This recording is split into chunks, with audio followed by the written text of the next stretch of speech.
Hello बच्चों, कैसे हो आप सब। मैं हूं अमित सर, आपको Dinesh sir smart study YouTube channel पर जहाँ पर मिलता है क्लास 6 से लेकर क्लास 10 तक का maths complete practice set each and every question with great explanation. चलिए चालू करते हैं। लास्ट टाइम हम लोग ने जो है थर्ड सम तक किया हुआ था।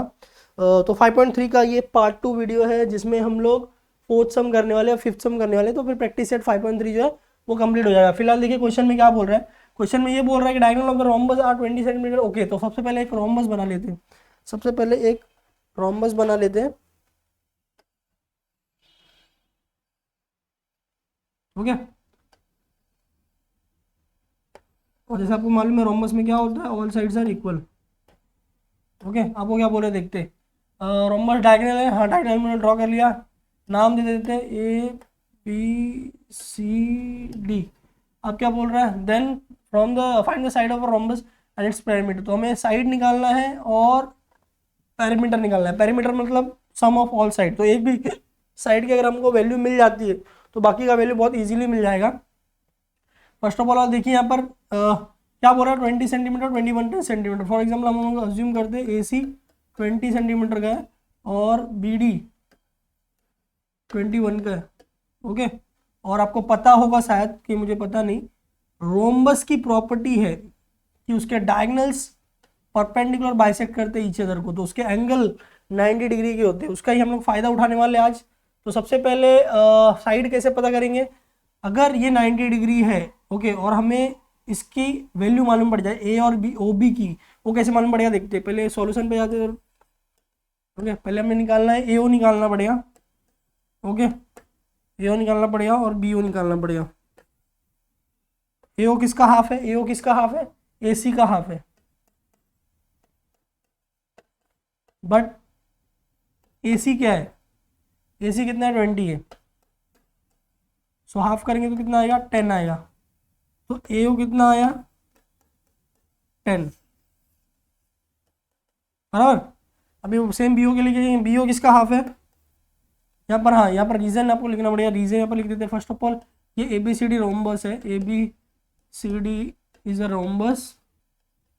और हम लोग जो ये यूज कर रहे हैं तो वहाँ पर रीजन लिखेंगे diagonals. Diagonals are perpendicular bisector. Perpendicular मैं शॉर्ट फॉर्म में लिखा हूँ साइन के साथ, आप पूरा लिखना perpendicular bisector of each other. Okay, perpendicular bisector का मतलब फर्स्ट ऑफ ऑल वो एक दूसरे को इक्वल पार्ट में कट करेगा। दूसरी बात वहां पर एंगल 90 डिग्री होगी। तो एक बार हम ऊपर आपने हेडिंग में लिख दिया तो बाद में साइड में रीजन लिखने की जरूरत नहीं, वही रीजन आपका बन जाता है। हाफ बी ओ किसका हाफ है, बी ओ किसका हाफ है, बी डी का हाफ है। तो जैसे मैंने बोला था, एक जो है हम लोग 20 पकड़ रहे हैं, दूसरा 21, तो ये हाफ ऑफ 21 हो जाएगा। दैट इज 21/2 या तो और 10.5। ओके, ये आया आपका बी ओ। तो बी ओ इज वॉट 10.5, वो कट करने के बाद, और 21/2 जैसा आपको लेना है वैसा आप ले सकते हो। अब हम लोग क्या कर रहे थे, triangle in triangle A O B, in triangle A O B angle O is 90 degree. क्यों, क्योंकि जैसा रीजन हमने ऊपर लिख दिया वही एक रीजन चिपक जाएगा और कुछ करने की जरूरत नहीं। तो हम लोग क्या करेंगे, यहाँ पर लिखेंगे A O square plus O B square is equal to A B square. ये क्या आएगा, Pythagoras theorem. Pythagoras theorem. Okay,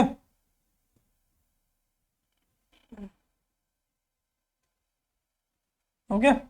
अभी देखिए ए ओ कितना आया, ओ बी कितना आया, एक ही लेते। ए ओ कितना था, 10 था।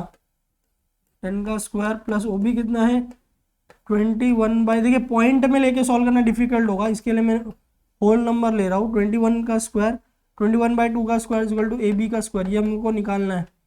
तो 10 का स्क्वायर तो 100 हो जाएगा जी। 21 का 441, जैसे मैंने लास्ट टाइम आपको बताया था, लास्ट टाइम या पहले भी मैंने लेक्चर्स लिए उसमें, या मैंने 8 के लेक्चर में भी बोला है कि आपको 1 से लेकर 30 तक के स्क्वायर्स पता होने चाहिए, 1 से लेकर 20 तक के क्यूब्स पता होने चाहिए। बिकॉज ये सब जो चीज़ें हैं हम लोगों ने बचपन में पढ़े हैं, मुझे पता है, बट ये सब चीज़ें आपको याद होनी चाहिए क्योंकि कभी भी बीच में सम्स में वो आ जाता है। तो वो जब आप सॉल्व करने जाओगे तो आपका टाइम बहुत ज़्यादा कंज्यूम होगा। बट अगर आप याद रखोगे उस वैल्यूज को, ओके, तो फटाफट सम्स होगा, टाइम वेस्ट नहीं होगा। जैसे मुझे याद था 21 का 441 है तो मैंने लिख दिया, वैसे ही अभी इसको सॉल्व करने के लिए हमें यहाँ हमारे क्रॉस मल्टीप्लाई, तो 4 इंटू 100 400 400 प्लस 441, यहाँ पर लिख देता हूँ मैं 400 प्लस 441 इंटू 4।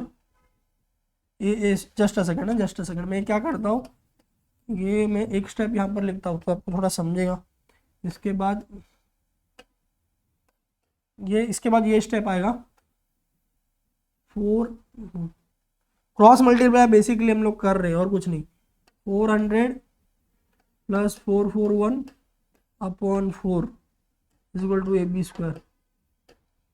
ये क्या हो जाएगा 841 upon 4 is equal to AB square.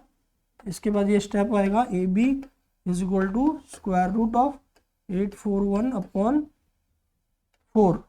तो 841 जो है वो किसका स्क्वायर रूट है। अभी इसमें एक और प्रॉब्लम हो गया, अगर आपको स्क्वायर रूट याद नहीं है तो आप ये कैसे करोगे। अभी मुझे याद है तो मैं फटक से बोल दूंगा कि 90 का 30 का क्या होता है 900 होता है और 29 का 841 होता है, तो यहाँ पर 29/4 का 2 हो जाएगा। अभी मुझे याद था इसीलिए फटाफट आ गया, ओके, बट आपको याद नहीं होगा तो कैसे आएगा। इसके लिए आपको 30 तक का स्क्वायर्स याद करने की जरूरत है और 20 तक का क्यूब्स।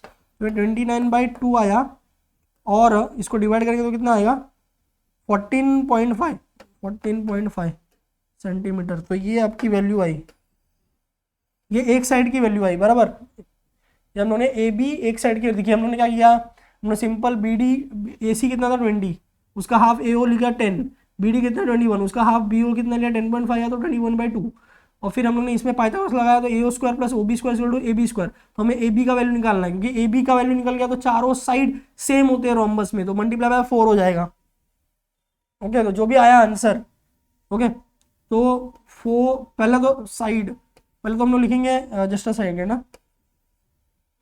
पहले तो हम लोग लिखेंगे AB is equal to BC is equal to AB BC CD is equal to AD is equal to how much 29/2 या तो 14.5 सेंटीमीटर। यहाँ पर रीजन आएगा साइड ऑफ रोम्बस, इसका मतलब रोम्बस के साइड्स इक्वल होते हैं, इसीलिए side of rhombus are congruent ऐसा लिख सकते हो, आर इक्वल है तो कॉन्ग्रुएंट, ओके। ये हो गया, ये हम लोग ने साइड का वैल्यू निकाल दिया। अब उसको पैरामीटर चाहिए था। पैरामीटर मतलब क्या, पैरामीटर मतलब यहाँ पर मैं लिख देता हूँ perimeter is equal to 4 into AB, okay. तो 4 इंटू AB का वैल्यू कितना है 29/2 लेते, ज़्यादा इजी होगा ना, 1 जा 2 जा 2 इंटू 29 डेट्स 58। अगर आप 14.5 लेते तो भी हो जाएगा, 14.5 मल्टीप्लाई बाय 4 तो कितना हो जाएगा 4 2 कैरी 4 4 जा 16 प्लस 2 18 8 1 4 1 जा 4 प्लस 1 5 58 सेंटीमीटर ये आ रहा है। तो ये आपकी वैल्यू हो गई। फर्स्ट ऑफ ऑल मैं यहाँ पर लिख देता हूँ AB क्या है साइड है, इसकी वैल्यू कितनी आई 14.5, अब पैरीमीटर कितना आया 58 सेंटीमीटर। ये आपके आंसर आ गए। मैं स्क्रॉल कर देता हूँ, आप नोट डाउन कर लीजिए। देखिए सिंपल है, मैं एक्सप्लेन कर चुका हूँ, आप देखोगे कॉपी करोगे आपको सब समझ जाएगा।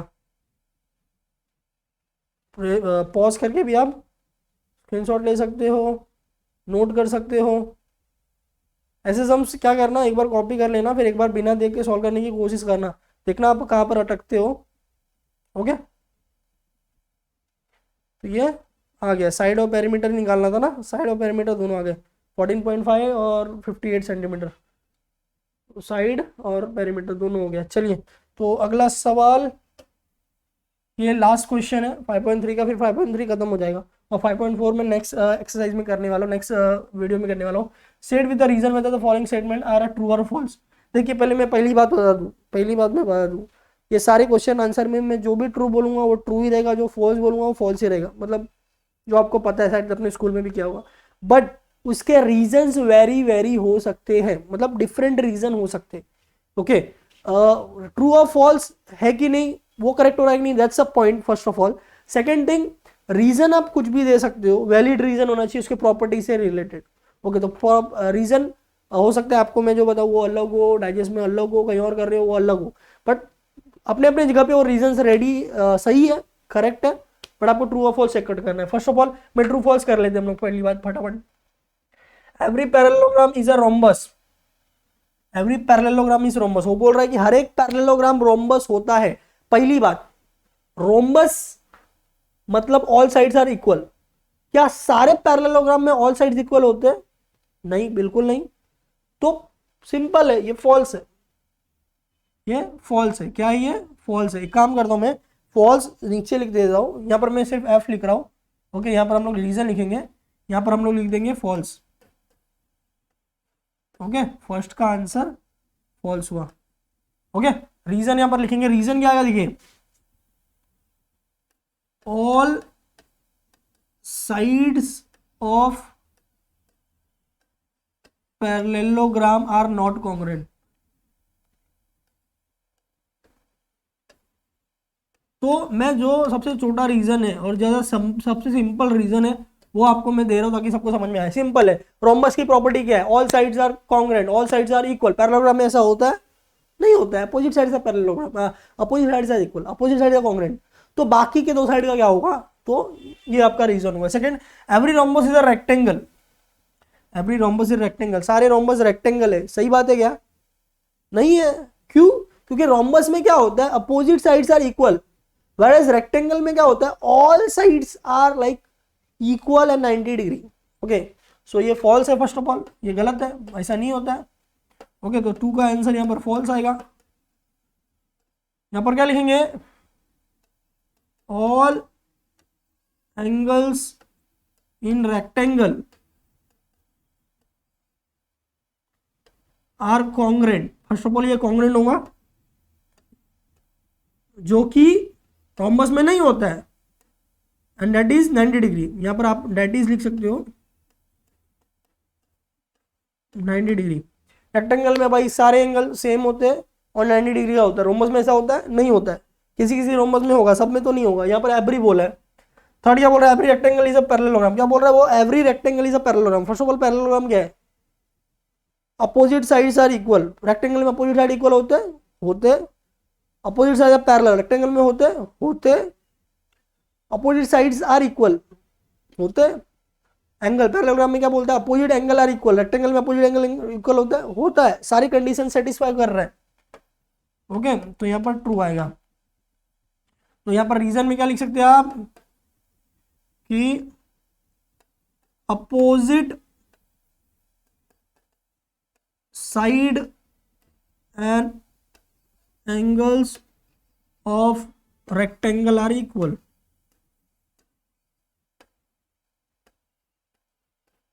सिंपल है ना। पैरेललोग्राम की प्रॉपर्टी क्या है? Opposite side opposite angle equal होने चाहिए। वो हो रहा है तो भाई सेटिस्फाई कर रहा है। Every square is a rectangle, तो ये ट्रू है, ट्रू है। इनफैक्ट रीजन भी सेम होगा, जो ऊपर वाला रीजन है वही होगा। तो यहां पर ट्रू में पहला रीजन होगा ईच एंगल इज 90 डिग्री।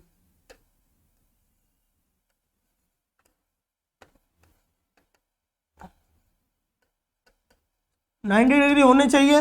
वो रेक्टेंगल में भी होता है, स्क्वायर में भी हो गया। Every square is a rectangle, rectangle में अपोजिट साइड इक्वल होते हैं। यहां पर लिख सकते हैं opposite side of square is equal. Okay, मैं यहां पर ना डिवाइडर का यूज करूंगा ताकि आपको गड़बड़ ना हो। ये इसका है। ओके, फिर दूसरा यहां पर स्टार्ट हो रहा है। ये लाइन मारने का मेरा मेन मोटो वही है कि मिक्स ना हो जाए, क्योंकि मेरी राइटिंग ज़्यादा अच्छी नहीं है, ये मुझे पता है। ओके,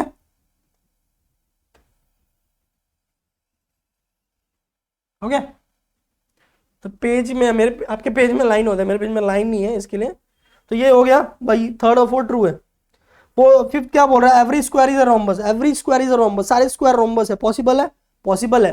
रोम्बस की प्रॉपर्टी क्या है? All sides are equal. Square में होता है? होता है। रोम्बस की प्रॉपर्टी क्या है? Opposite opposite angles are equal. Square में होगा? होगा ऑफकोर्स। सारे 90 है भाई, होना ही है। और क्या होता है, रोम्बस के डायगोनल एक दूसरे को परपेंडिकुलर बाइसेक्टर होते हैं। स्क्वायर में ऐसा होता है या होता है, तो सारे प्रॉपर्टीज ये फॉलो कर रहे हैं, तो मतलब ये ट्रू है। वाइट आ गया, just a second guys.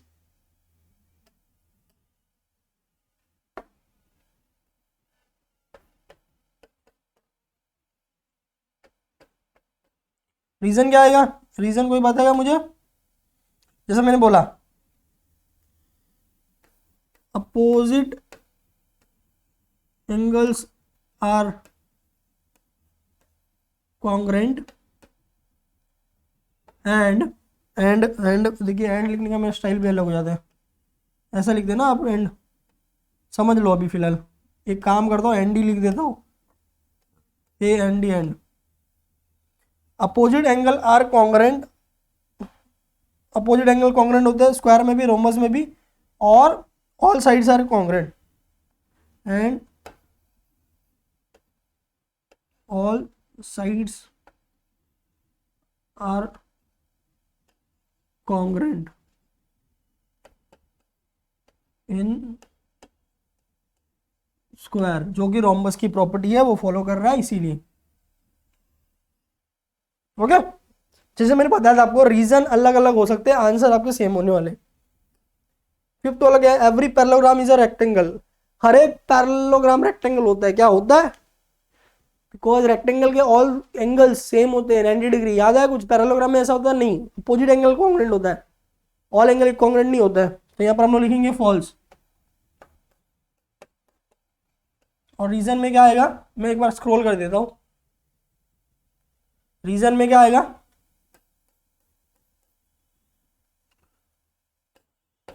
All angles of parallelogram are not congruent.